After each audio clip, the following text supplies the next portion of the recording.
9 months. It's been 9 months. And this is the shit I'm coming back with.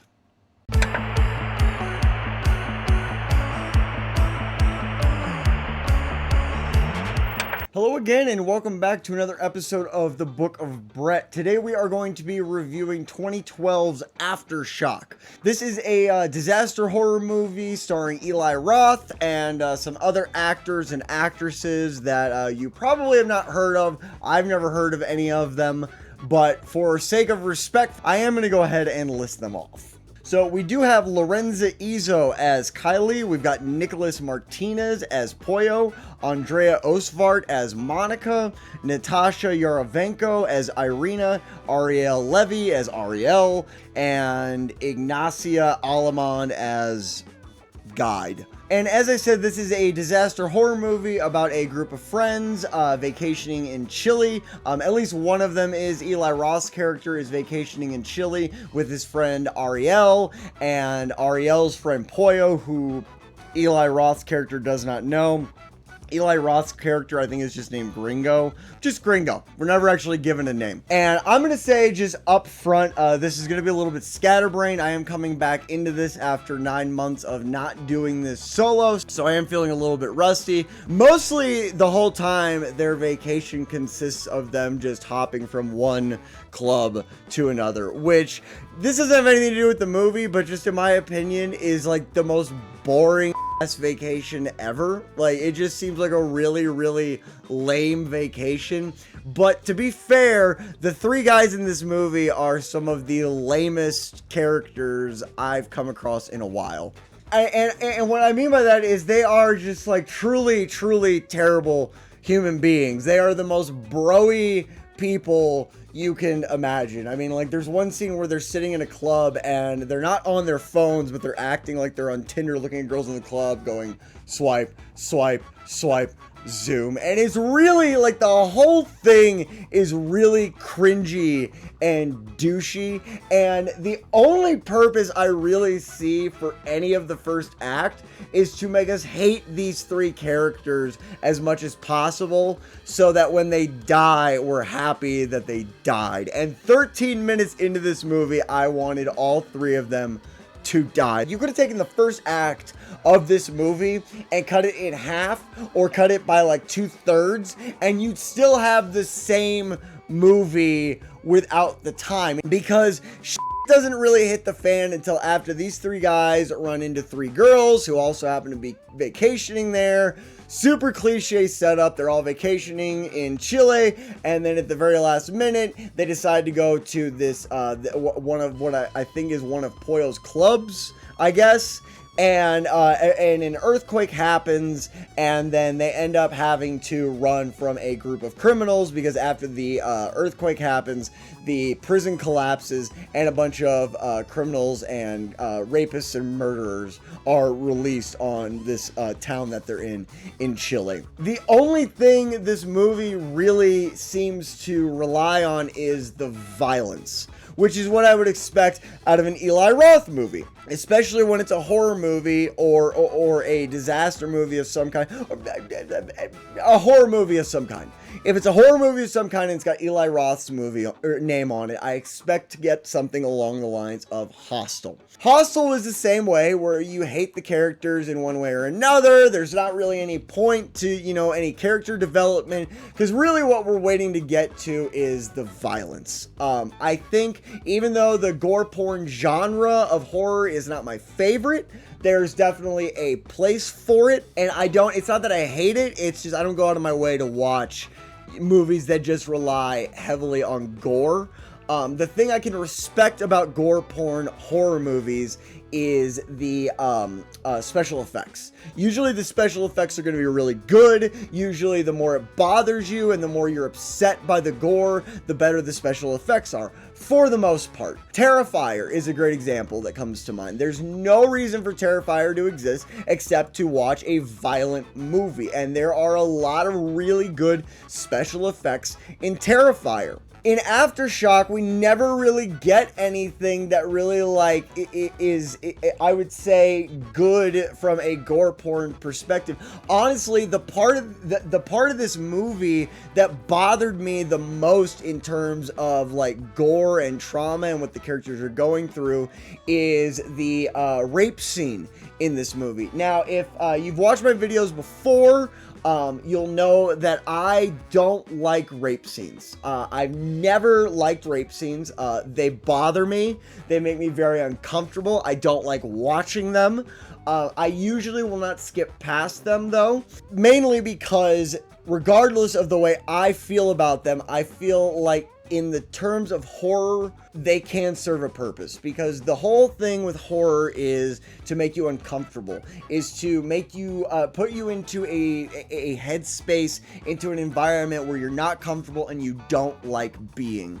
So from that perspective, I can see where rape scenes have their place. I really can only get on board with them, even to that extent, when they have something to do with the story. But the rape scene in this movie, I can't remember which character it is, but she ends up getting raped by like 2 different criminals, and it serves no purpose for the story. Like there's a subgenre of horror called rape revenge.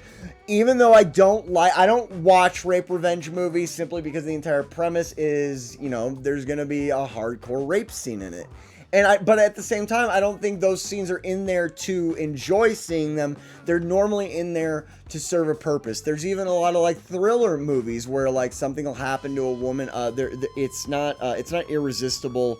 It's not irreparable. But there's a foreign film, I believe it's a French film, where there is like it considered one of the most graphic rape scenes in a movie, and it's drawn out.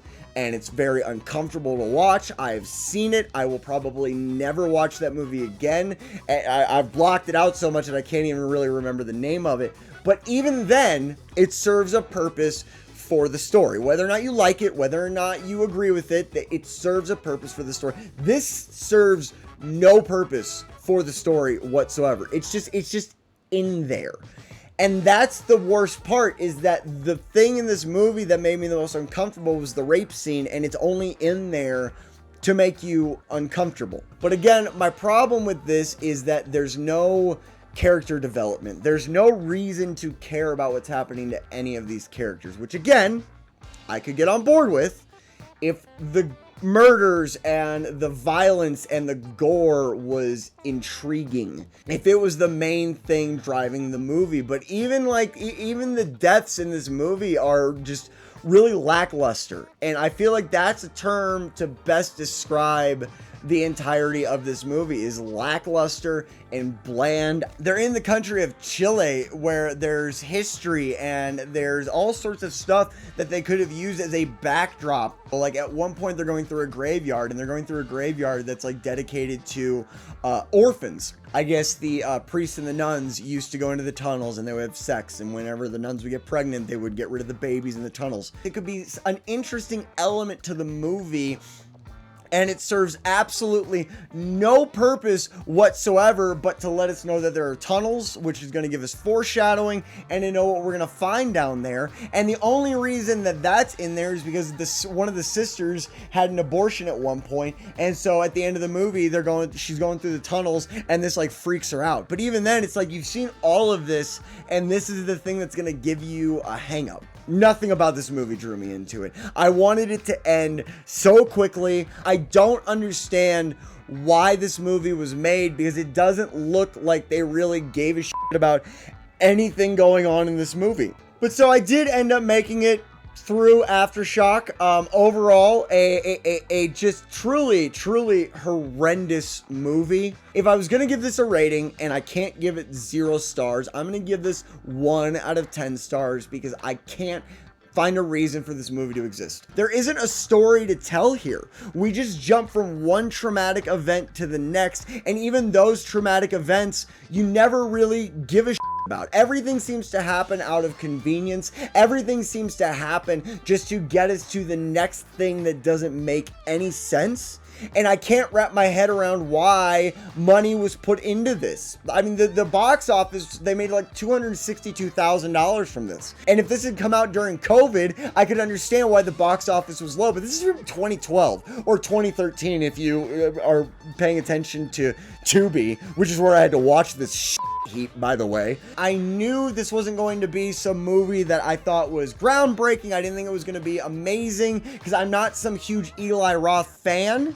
But part of me at least thought, okay, I'm not expecting much, but I want to watch a horror movie, and I want the first one that I come back with to be something that I can like really rip apart because I thought that would be fun. But there was nothing fun about this movie. There's nothing fun about it. Like I said, the death scenes suck. The characters suck. They're all terrible. I mean they're terrible people, except for two of the three girls in the group that end up being, you know, part of like the main six. And in addition to all the characters just being terrible people, the things they do don't make any sense. Like we have this guy who's the criminal, apparently hiding himself as a fireman. Like one way that they identify the criminals is through the tattoos that they have on. Well, if he knows he has these tattoos and he knows that's something they're looking for, why does he take his jacket off to give it to the girl after she hurts herself, knowing that? In fact, I'm just going to read from my notes. Why would he take his jacket off if he knew the tattoos would give him away? Or why would he help them if this whole time he was an escapee? Or if he's an escapee, why would he and his partner steal a fire truck? Nothing in this movie makes sense. It's just there. It's just on screen for you to see it without any investment whatsoever, any reason to care why anything is happening. And if you don't care about the characters, you don't care about the story, you have to assume they put effort into something. And I thought it would be the gore, but it wasn't. So anyway, guys, that is going to do it for my first review back in 9 months. As I said, I know this one's a little bit rough. I'm very scatterbrained. I'm still trying to get back into the flow of things, get my structure back, even though I've never really had a structure. If you've watched the videos before, you know that I'm kind of all over the place. I am the poster child for ADD. I'm drinking a Red Bull. It's just, these are my reviews. This is my channel. This is my style. I hope you like it. I really do hope you like it. It's not that I don't care, I just don't know how to do it any other way. So, with that said, if you liked the video, hit the like button. If you've seen Aftershock from 2012 with Eli Roth, not the one from 2022, which is apparently totally different.